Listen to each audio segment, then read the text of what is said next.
Stop crying and just do it. Can't get it? Y'all got me? I'm good there. We all good? We all good? Got good color? We need Garth to look good now, boys. I have any color. Bring it in. I'll let you know later if it's good. It better be good. I just held that sheet up.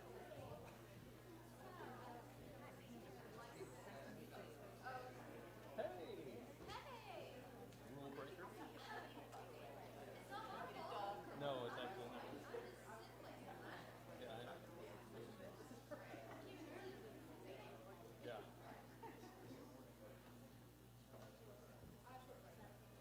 No, you're fine. I was actually.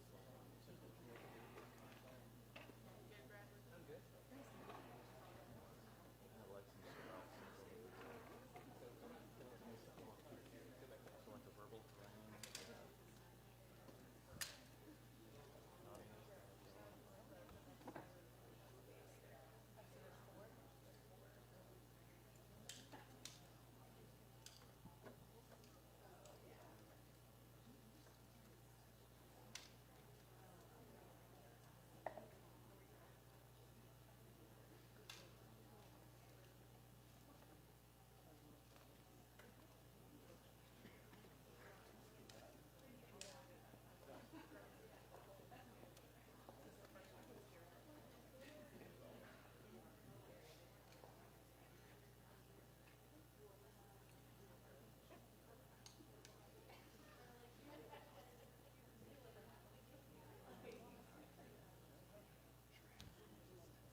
Thank you, sir, very, very much. How are you all? How's everybody? Doing good? Good. Sorry for being late. First of all, let me explain where I was at. We do this thing with Teammates Foundation, coming to talk to students. So we took on the student athletics over here, about 300 of them there, all sports except the boys' basketball teams in Canada. Good moment. Inky Johnson walks out on stage. I'm still trying to recover from what I just heard. Learned a lot. I'm there to kind of teach, share, and I was a student today.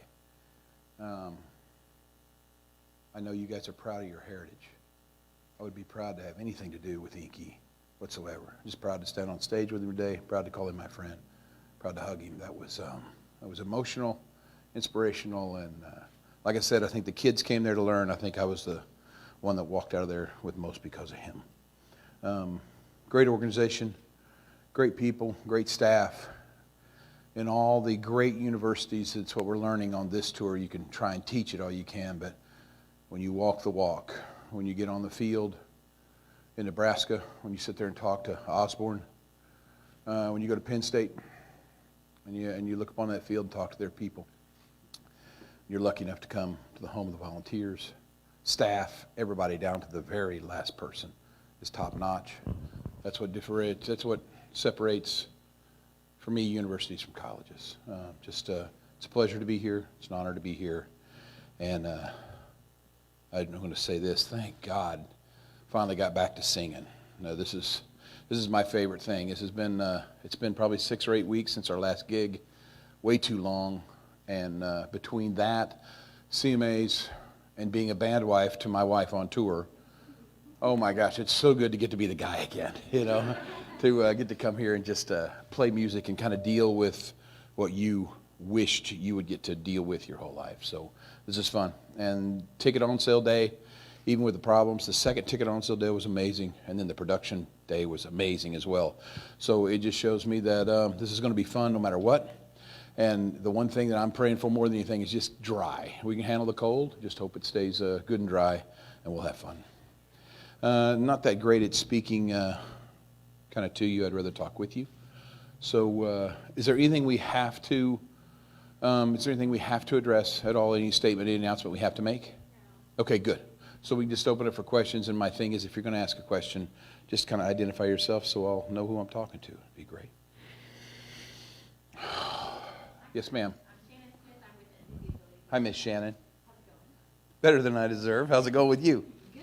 I just wanted to ask, what's your take on Knoxville? What are your favorite things about the city so far? Well, Gus is my favorite. Gus is my favorite thing about the city. Always has been. Playing right here next door was fabulous for me.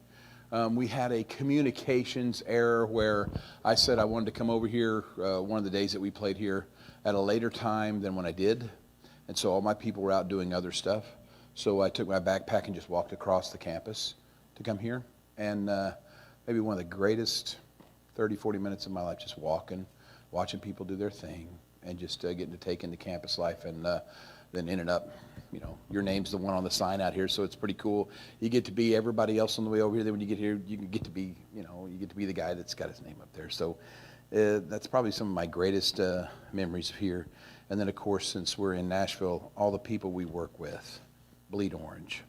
I come from Oklahoma State, where we bleed orange, so that's the kind of one common bond that we have.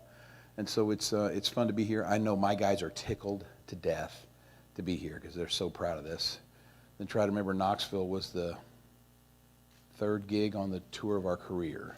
There was a place called Ella Guru's here. It was a little kind of a songwriting kind of place, and I played that. And that gig is in a song called "The Old Stuff" off Fresh Horses for us. So people always look at that and go, "What the hell is Ella Guru's?" It was a place in Knoxville that supported songwriters, so we came here, of course. Thank you very much. Garth, Madison Castle with the Daily Beacon. Hey, Madison. What is one of your favorite songs to perform live, and why? Yeah, man, I got to say, we're lucky to have a catalog of songs that kind of span a pretty good amount of age. And so I think people come here to hear Friends in Low Places. I think they come to hear the Thunder Rolls, Shameless. And the one song that is going to be their favorite that just never pops into your head is Callin' Baton Rouge. So when Callin' Baton Rouge, no matter what SEC team you're playing on, the place will just get up and go, and it's fantastic. And I think that's my favorite because it catches everybody off guard, and boom, and then once it goes to this level, it's going to go to a whole new level, then it stays there for the rest of the show if we do our job right. So I think that's my favorite one. My favorite Garth song of all, though, will always be The Dance way back off the first record. I just love it. So. Yes, sir. Hey, Mac. What's it like where you walk out on stage, 80 to 100,000 people? You walk out there for the first time in my life. It's pretty good. Mac, we're guys, so we don't want to admit that size matters. But damn, it's pretty cool, man. It's nice. And, you know, you got to play this place over here, which is, you know, as large as any football stadium anywhere else. And it's indoor. But to hear those 17, 18,000, 20,000 people sing for Friends in Low Places or have them sing Take Over Unanswered Prayers, that's a cool moment. To have this thing behind you or this thing you see here, Take Over Unanswered Prayers, it's a religious moment. Forgive me for if that's sacrilegious to say, but it's a beautiful thing to hear all those people kind of focusing on the same thing. That's sweet, and that's when I wish Unanswered Prayers was like American Pie, which was 8.5 minutes long, you know, because it's just such a great moment to get to sit out there, and like all things that are your favorite things in life, they're over too quick, but it's a sweet, sweet feeling. So that's a fun thing for me. My dad was always a very realist, so I always have in my ear, and what I'd say is, hey, Dad, 80,000 people. He would go, that's 80,000 people you can disappoint, bud. You know, he was that guy. So it's like, you're on your way to the walk, you're thinking about that too. You want these people to have the best time of their life. And how you start that is just hit them right in the mouth as fast as you can and just keep swinging all night long. Because when they get to their feet, they're going to kick my ass, and it's going to be fun. We're just going to go back and forth all night long. Whoo! I bet you I played Rocky Top more than you guys have. I just haven't played it in a long, long time, man. You grew up on the bluegrass circuit, so that and Foggy Mountain Breakdown are the two ones you kind of flip that you just wear out. Yes, sir. Justin? Yeah. Nice to meet you, Justin. You've played big shows, done Notre Dame, now you're doing Neyland. I mean, has this been a bucket list item for you? I mean, what's it going to be like really playing for a stadium this big? Yeah. Yeah, this is one of the largest stadiums, if not the largest stadium on the planet. So there's a thing, I don't see it in this one. I'm not sure what you guys are seeing, but there's a third tier that sits right over my right shoulder pretty much tonight. We didn't even put that up for sale because it's just way too steep to even go down. So know that if you're playing this place, what holds 100, 110,000, you sell 80,000, you still got 30,000 empty seats. That's humbling right there. But it's all about, you know, what you do with what you have. And I have a feeling that this place is going to be loud. It's going to be fun. And it's the end of our first year. So I know the guys are all pumped. They're excited because you want to go out on a really high note. So they've been working really hard. And hopefully it'll show up in the music that we play and how the show goes. It's going to be a little rusty for me because I said I've been out 8 weeks, you know. So it's kind of hard to start and stop. But I have a feeling if I know Garth, that it'll take me about 15 seconds to get warmed up and just start having the time of my life. I'm excited. We'll start the show with All Day Long, and that's a fun thing to start a show with, and then we'll get going from there. What's your name, sir? Hey, Cameron. What went through your mind the other night when you were named entertainer? Well, I thought it was going to be Carrie because it was the night of the women, right? And so I'm sitting there, just relax. It's fabulous, you know. And my wife, I'm sitting there, and it took a minute to sink in for me. It really did. Holy cow. And then all I could think of was 7. That was just it. It's like my number. It's like the whole band and crew's number.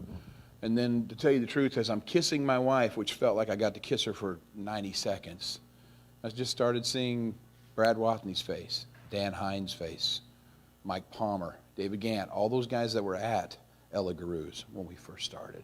All those guys that were at WIVK's big kind of festival that we did out here in the Tri-Cities, one of the first gigs we ever did even before Ella Guru's.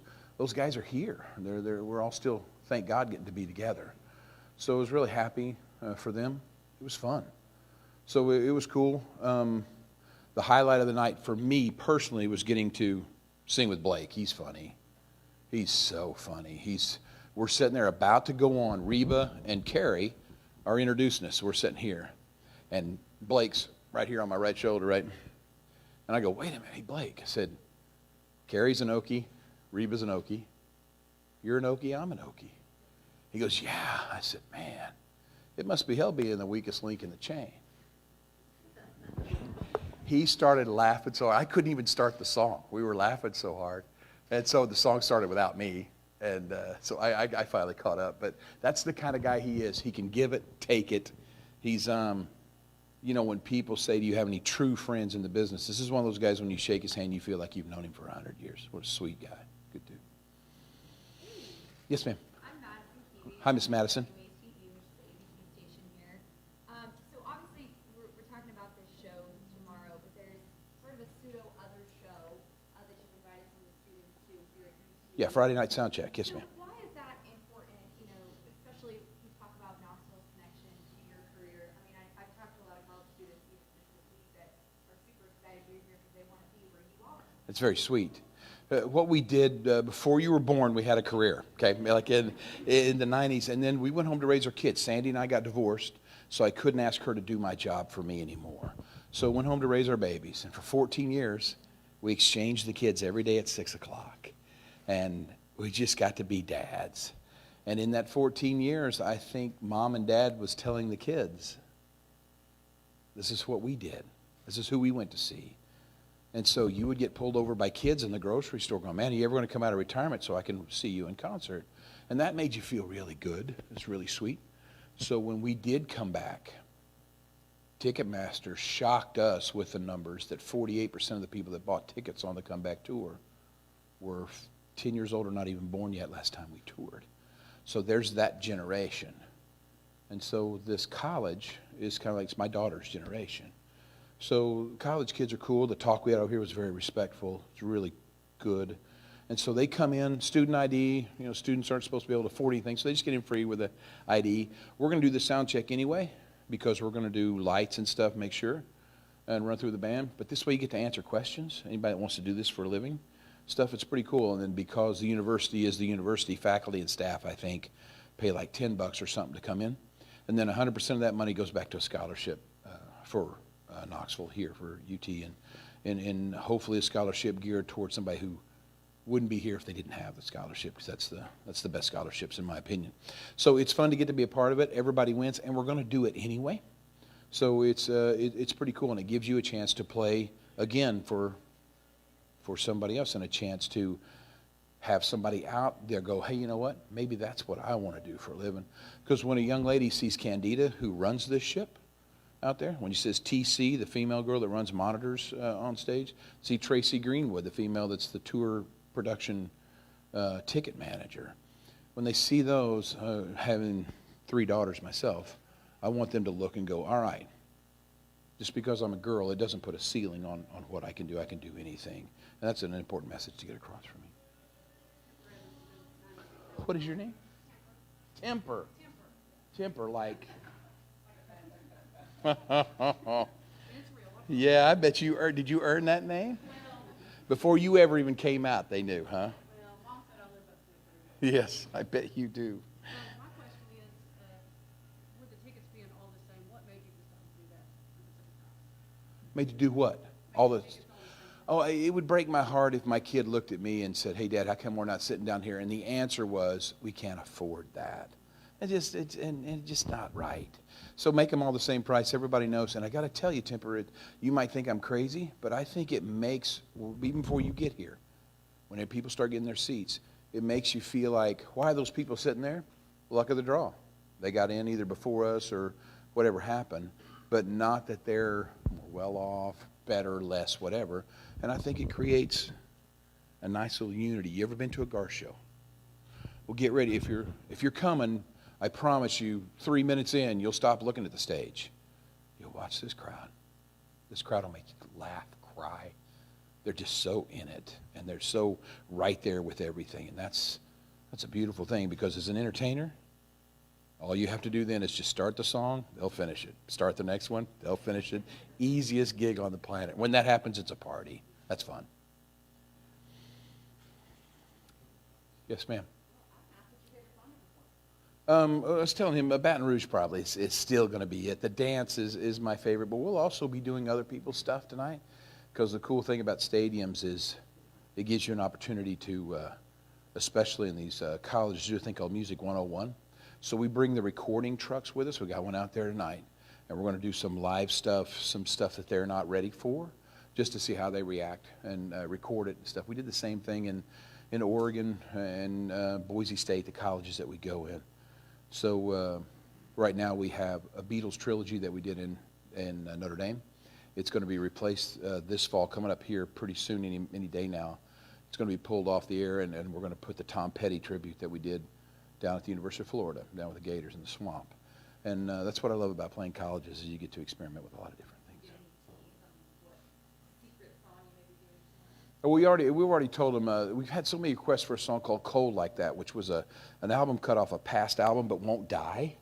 And the live version of it is just really just muscular, you know. So it's fun, and it makes sense live. So if you're up on Garth music, you'll know a song called Rodeo. Well, the rodeo version that you hear on the album or the CD or stream, wait till you hear it live, because live it's going to become a beast, because that's what live's supposed to do. It's supposed to be stronger, louder, a little heavier, and it's fun to stomp around with that stuff. Yes, ma'am. Oh, yes, sir. Go ahead. Hi, Miss Maggie. Yes, ma'am.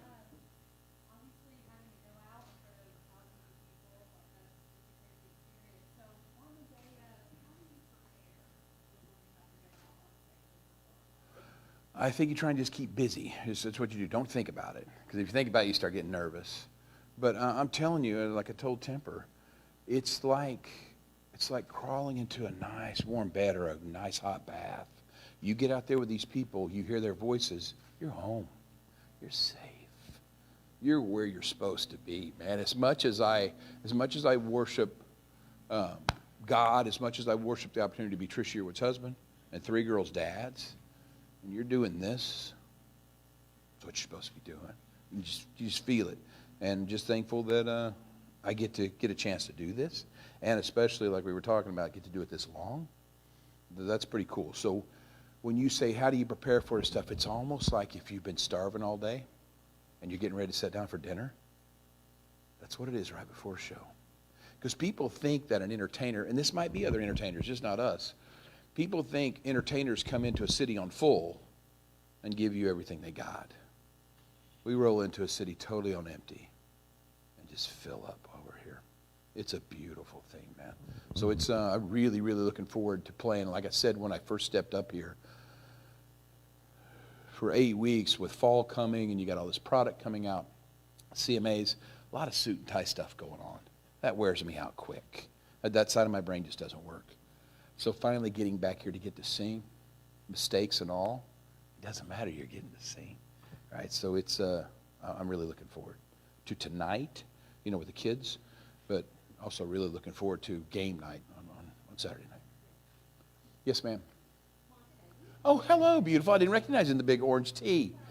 Thank you for being at the 7 celebration. That was very, very sweet. It was a good night. I mentioned working with Blake Mm-hmm. live but the video has accumulated millions of views. How long did it take to put that together since you have such rapport that people laugh? Well, his part was pretty simple. He came by for green screen, that was it. He didn't stick around for the Sharks because he's a busy guy. He's got some kind of TV show or something. So he's always gone. But he was great, kept us in stitches the whole time. So it was a 3-day shoot, Long Beach, California. So we put it out there because he was in the middle of worked for us. Also, they have professional tanks that they shoot movies in and stuff that can go underwater. So it's fun. The guys prepared for about 8 days of scuba training. And then everybody underneath the water, everybody that held the camera, everybody that held a cable, were all not just certified divers, dive masters. All of them were. So it's very safe underneath there. I'm a certified diver myself, so they let me just kind of play around, take a camera around and shoot some stuff. But it was fun to watch. Everybody was safe and fun. And then, you know, to have that happen, what happened on Facebook, because I don't know if people understand this. There's 2 rules that you have to follow that people don't get. They think I'm not on Apple because I don't want to be on Apple's iTunes for a decade. Apple, if you're an album-only artist, you don't get to be allowed on Apple. They've got to pull the singles, and we've just never done that. So we were not allowed there. Same way with YouTube. People go, why aren't you on YouTube? Well, YouTube, if you put a video on YouTube, they demand that the audio goes to their streaming as well. I have an exclusive audio streaming deal with Amazon, so I'm not allowed on YouTube either. So it was really cool to now see video go out because Amazon doesn't have their video streaming channel. Facebook was very sweet to stand up and say, we'll take it. And wow, did they ever. So it was cool. You know, every 30 minutes somebody was popping me a text, go, hey, another 1 million views, another whatever. And it was fun to see the response to that thing. I think everybody loved the Sharks the best. And it was fun. I think they loved Blake right after that. The band was great. I was a distant fourth, but I'm on a championship team. It's fine. I get to be on it. You know, it was good. Hey, Rusty. Yes. So that kind of makes me think as well. So you're doing these huge stadium tours. Dive bars, yes, sir. So when was that? When did that idea show? When did that idea? I think it's when Blake and I did the thing dive bar. So Mandy and Leslie, the two women that run our radio team, came to me and said, hey, man, would you think about doing just a string of dive bars to promote dive bar? And so they got with Seagram's, who Seagram's invented National Dive Bar Day 2 years ago, 7/7. So it makes sense. And we were doing this around May, so it made total sense. So they already had their 7/7 planned. We'll do something this July 7th coming up. And then as far as the dive bars, our last two are coming up here in the next 2 weeks. But I'm kind of the boss of my own ship. If I don't want this dive bar tour to end, I don't have to, and I'm having a blast. It's fun to get to go back to these places that you played. And the crazy thing is, let's take Green Hall, the oldest honky-tonk in Texas, the barn in Sanford, Florida. These were gigs we played in 1989. Well, the 7 guys that played those gigs, 5 of us were back in Green Hall and the barn. We're still all together. So it's fun to get to go back. So if we do announce a dive bar tour coming up, think about the cities you have that you can go to. Kansas City, one of our best ones. Indianapolis is one of our best markets. These places where you get to go to these dive bars and just the only way in is through country radio. I'm not going to tell you it's huge for country radio. That's not my place to say. But it's fun to get to see all my buddies texting going, well, hell, if I can't get tickets, how do I get in? You just text them back and go, you got to listen to your local country station. That is a beautiful thing. That's old school right there, and I like it. It's probably my favorite thing. Yes, sir, in the back. Garth, I'm with WLX Radio in Columbia, Tennessee. Steve G. Hey, Steve. Hey, I just wanted to know, I know you use a lot of energy in your shows, man, and it's awesome. That, with after the show, how does Garth relax? What's something you do to just, I love football. I like to relax watching football. What do you do? Well, all the games are over usually by the time that we're kind of done. I got to tell you what I did here last time, which was a huge mistake, was I went to Gus's every night. That was, whoo, man, that hit you about 2 a.m. But that's what I like to do. I like to hang around. Since you got your buddies, and since your best friend is who you're married to, I mean, you got to remember, I got my phone here somewhere, but I got a picture on my phone. It's the very first one of the first picture me and her ever took. And it was 1988.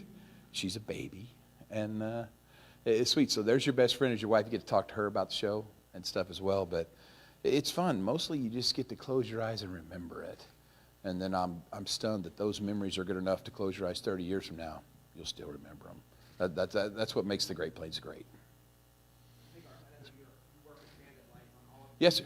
They're a Knoxville company. Talk to me about how they have really brought your vision to life, tour after tour, gig after gig, and the relationship with. Yeah, Bandits out of here, and these guys work. That's what I love. So they don't bitch, they don't complain, they just work.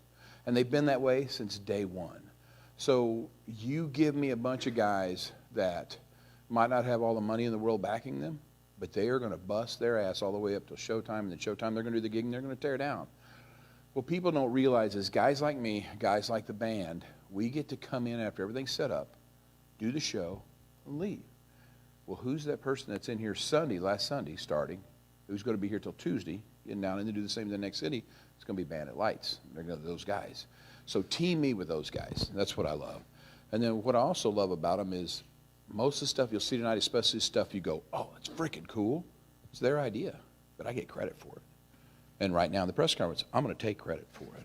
So anything you like tonight was 100% my idea. But they're great at that, man. And they come to you, and they stopped asking about 2 or 3 years in.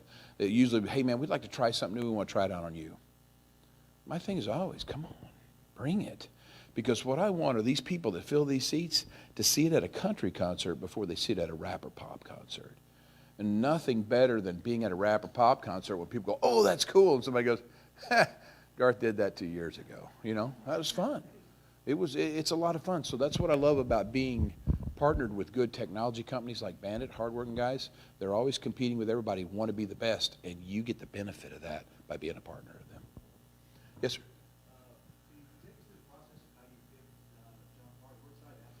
Yeah.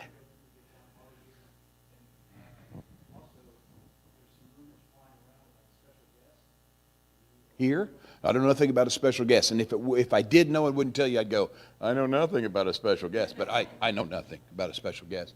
No party, just a good guy. We again, if I had my phone, we kind of closed down the CMA party 2 years ago. Just a good kid. Another one like Blake that's like 6'7". The guy just dwarfs on stage, but I like him because I hear a lot of George Strait and stuff, and George Strait's my guy. And so it's fun. It'll be fun to get him out here. But what I like most is just to get the new guys. That's what I want. New guys, new girls. And I love to see them physically shaking right before they come on. You just love it because this is how you get to be an artist. And you're like, hey, baptism by fire. Go get him, big boy. But the reason why I smile so much, because some people might say that's cruel, they're getting ready to stand in front of the greatest freaking audience they'll ever stand in front of. I'm going to tell you, forget about Garth Brooks, forget about the artist. But I will tell you the greatest audience on the planet are those people that come to a Garth Brooks concert. They just are. You know, Central Park, who knows what the numbers were, it's estimated between 8.5 to 1.2. They closed down Fifth Avenue. We're leaving the park in the bus, but we're going down Fifth Avenue. So the bus can only travel as fast as the people can walk. We're just sitting there, and right beside me is a couple on horseback. Slide the window open. Me and him are talking just as we're going down. I said, you have a good night tonight? He goes, I still don't understand it. I go, what? He goes, you want to take a guess how many arrests we had tonight? I said, oh, crap, how many? 2. That's a Garth Brooks crowd, man. Proud of them. Love them. They'll come here to love one another, and our job is to have them loving one another more when they leave here than when they came. So that's why John Party, when we pick him, love him because of his music and stuff, but I'm about to do John Party a great favor. And John Party's doing these people a great favor because he's going to get to play classic country music in front of some people that might not, that heard modern classic country like this guy does. So I think it's going to be a good marriage for him and a good marriage for the people that come see us. Okay. I'm so sorry. What is your name? Emily, thank you for the question. Have a great day. Sorry, I did not ignore you. I didn't see you. Can you tell me a little bit about the special on A&E? Did you plant this? That's very convenient. That Kim, no. A&E's, it's cool. They're like in our backyard. So they, when people say, why do a biography now? It's kind of funny because the story seems to have been going on for a while, but it also kind of seems with this dive bar tour and the stadium tour being together, that's just kind of waking up. So it's kind of weird, but if you're going to do something to do it right, A&E seems to be the people that do that. So it's going to be the truth, whether I want it to be the truth or not. So here comes the interviews with the 3 daughters. They've never, ever been on film. Here comes the cameras into the studio, which we've never, ever allowed. Alan Reynolds was my mentor and producer, never allowed them in. So from 1971, cameras have never been in the studio. Here they come. And you're just going to see, warts and all, you're going to see it. And so if you're a fan of music, I hope you like it. And my thing is, as an artist, if people show up for you, I want them to show up because they know who you are, not because who they think you are. Because if they show up knowing who you are, that's when the love gets amazing. Because it's not an act. They know what they're getting when they get here. So it's a lot of fun. But that's A&E, yeah. And now I'd be a fool to remiss of going, when is that air? The first week in December. First week in December. Let's be here. Yeah, we got some people that have not got to ask questions yet, if we got time. Just one really quick question. I'm at Ainsley Softball. Ainsley. And, switching gears a little bit, but I wanted to ask real quick, when was the first time you picked up a guitar, and what kind of guitar was it? Well, it was my dad's guitar. My dad played, so Dad taught us all how to play. It was a Gibson. It was out of a Hawk shop. So, Ainsley, we don't have time to talk about my past or our kids as kids, but we never had anything, never had any money. But we had each other. We had 6 kids, all in one night. My bed was on wheels till I was 11 or 12, put in the closet every day. And then once the older kids moved out, you got to jump in their bed. But me being the last one, I was the last one to get one. 6 kids, 5 boys, 1 girl. So 5 boys in one room. 1 girl in her own room, and then Mom and Dad in there. So Dad kind of taught everybody, and so you'd play on his old Gibson. And then when it came time for me to have a guitar, I couldn't afford one, and somebody at the university gifted me a guitar, and it kind of started from there. Been playing probably since I was about 17, 18, but really, do you know anything about guitar? Okay, so your dad will know. There's like 3 frets up here that most of the chords go, and then there's other 12 that I don't know what those are for, kind of thing. You could just get rid of those and play a little guitar for me. It'd be enough. So I use it pretty much just to hide my gut. That's the whole reason why I have a guitar, and that's it. But I love it. I love guitar players. James Taylor is my favorite guy. The way he plays guitar is crazy. He's self-taught. So if you sit there and go, I'm going to learn to play this by watching James, you can't, because his A is not everybody else's A. It's like, how screwed up is that? But man, listen to it. He also tunes his guitar different than standard tuning. So, be careful who you love, because the gods do things their own way. And just a guy I couldn't learn from, but Dad kind of taught us the basic stuff. Yes, sir. Jasper Young from Earl 96. Hey, Jasper. You called in our station a couple of weeks ago. Yes, sir. We do appreciate it. You interviewed guitar owner Ron Meredith. I told Ron Meredith that you were going to be the first one to hit a home run at a Neyland Stadium. Oh, really? 100,000 plus here. Is there any different feeling if you're at Neyland Stadium versus Thompson Bowie? No, and there's really no difference between here and the dive bars either. I kid you not, it's the energy, how they're all packed in. And it'll just be up to these people. What I did learn was we had 2 opening acts, the first one, and these people then have to stand that long, because they're going to stand for these opening acts and make them feel like an opening act wants to feel, like a superstar. So you're going to ask a lot of this crowd. So it's going to be up to them. If it's what I think is going to happen, I'm going to be holding on for dear life from the word go. That's what you hope. But like I said, let me tell you what happened in Denver. We went to Denver. It's the best night of my life that I can think of, playing live-wise. The band came out. The crowd was so loud you couldn't even hear the count-off on the first song. And so I'm sitting there going, the band's going to crumble under this weight, but the band just kind of stepped up and just popped them. And you could see the crowd physically kind of go back. And then the crowd started pushing in, and then here it came, back and forth, and it was like watching a prize fight all night long. And it was beautiful. And I don't think either one of them dropped all night long. So that was fun, and that's what I'm hoping happens here, is just we're going to bring out the redneck, the hillbilly, the cowboy, and everybody, and I hope it gets really loud. And when it gets really loud, it gets really fun. Everybody good? Yes, sir. What is your name, sir? Hey, Danny. You touched on Inky. I was actually out there the night he got injured. Really? Can you talk about what he meant to you personally and his message and how you take that going forward? Yeah, so Inky, you were over there, and they opened up for questions. Well, I'm the first guy with a question, and I'm standing right next to him. I have to ask him, if that second came up again, what do you wish would happen? Man, Inky, this guy is a good human being. He said, well, you got to understand, from that moment on, I realized that my calling was not football. My calling was speaking to people about being better people, believing in themselves. He says, I'm a better husband to my wife. I'm a better father to my children because of what happened to me. He said, so honestly, I wouldn't change a thing. Now, man, I'm sitting there going, I get that, but Couldn't God do that like 10 years later after 7 Super Bowls and, you know, and me being set up for life? But I can tell you this, if there's one thing my dad gave me above all else, it's believing that you know when people are telling you the truth or not.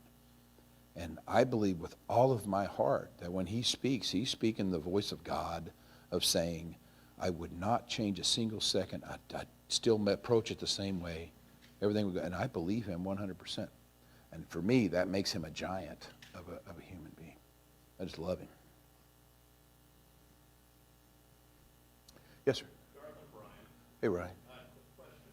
We came out and saw you when you got your full band together at the Win. Oh, yes, sir. Like the January 1st or around the first of the year. Incredible show. Thank you. Best concert, very intimate. How do you go from an incredible intimate show like that to playing 85,000 people and make it feel good? Man, get ready, because I had that same problem too. Because the reason we've stayed away from stadiums is, one, you're scared to death, you can't fill them. But two, it's like they're cold. They got to be distant. I am stunned with what I see here. I'm just stunned. And what I love too is my guys will bring pictures. You'll see social media pictures, and they're in the back row. And these people that are right in front of them, and the stage looks like a postage stamp down there, the people at the backs, they're all like that. And you're like, how can that be? So it's just a wonderful thing where this is not what I thought a stadium was going to be. It's just a dive bar with 80,000 people in it, singing at the top of their lungs and singing like they're the only ones here but part of something bigger than we can all be by ourselves. So it's pretty cool. As an entertainer, you learn that the bigger the crowd, the more one they become. That's your job. So in Thompson Bowling, the stage was a dasher. You know, the hockey dashers are basketball courts. So you're going to work with 60 feet wide, 40 feet deep. What you're going to see tonight is 150 feet wide by 100 deep. So Fatboy Slim's got his ass. He's going to be running everywhere, right? But you have to do that to keep everybody in on the same picture. But I'm stunned. And you also have 10 people on there who are fantastic entertainers. Whether Garth Brooks should win Entertainer of the Year 7 times or not, those guys should. That band, because we played a private gig for the first time ever in our lives, who made a huge donation to the charity. And I look back and I watched those guys play for 250 people. And if I would have not known there was 250 people, you'd think there was 80,000 people. This is their life. This is how they do it. So what people are going to walk away from here, I hope, is Garth Brooks is a lot more than one just kind of heavy white guy that plays country music, you know. I hope they're going to say Garth Brooks is an experience. And hopefully, like I talked about your university, I hope everybody you meet that's with us on this crew, you go, that's a good crew and a good band, and hopefully that's a good thing for music. Yes, ma'am. Okay. Thank you guys very, very much. We're doing one-on-ones. I'll talk to you guys in a minute. Thank you all very much.